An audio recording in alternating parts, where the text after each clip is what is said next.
আমাদের সংগঠনের কেন্দ্রীয় কার্যনির্বাহী কমিটি আজকে সারা দেশে প্রতিবাদ দিবস হিসাবে পালন করার জন্য বলেছে।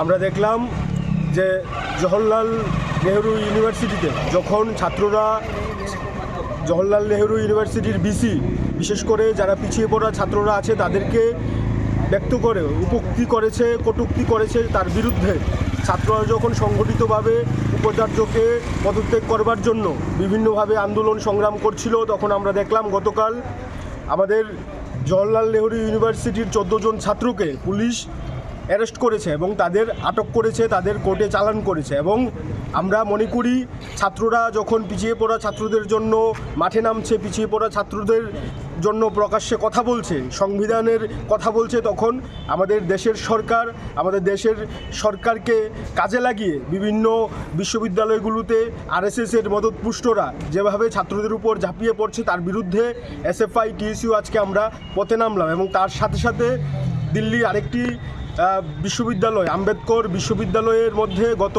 বছরের 5 তারিখ ছাত্র সংসদ নির্বাচনের দাবি করে 5 জন ছাত্রকে বহিষ্কার করা হয়েছিল। এবং আমরা মনে করি 1 বছর ধরে যে ছাত্ররা বহিষ্কার করে দিল্লির আম্বেদকর ইউনিভার্সিটি যেভাবে ছাত্রদের বিপক্ষে রাজনীতি করছে, আমরা মনে করি ছাত্রদের এই 1 বছর হয়ে গেল, তাদের এখনও বহিষ্কার প্রত্যাহার করা হয়নি।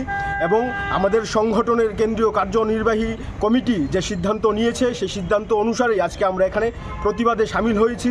আমাদের রাজ্যের এসএফআই এবং টিএসইউ আমরা এখানে প্রতিবাদ করতে এলাম এবং আমরা দাবি করছি অতি সত্বর এই 14 জন ছাত্রদের রেহাই দিতে হবে এবং দিল্লির আম্বেদকর ইউনিভার্সিটির যে 5 জন ছাত্রকে 1 বছর ধরে বহিষ্কার করে রেখেছে তাদের অবিলম্বে বহিষ্কার থেকে প্রত্যাহার করতে হবে।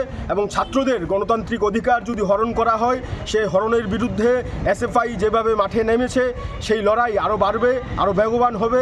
এবং আমরা অতি সত্বর দাবি রাখবো যে ছাত্রদের আন্দোলনকে কোনোভাবেই পুলিশ দিয়ে দমানো সম্ভব না, সেটা আমাদের রাজ্য হোক বা আমাদের দেশের রাজধানীর মধ্যেও এভাবে ছাত্রদের দমন পীড়ন এসএফআই কোনোভাবেই বরদাস্ত করবে না।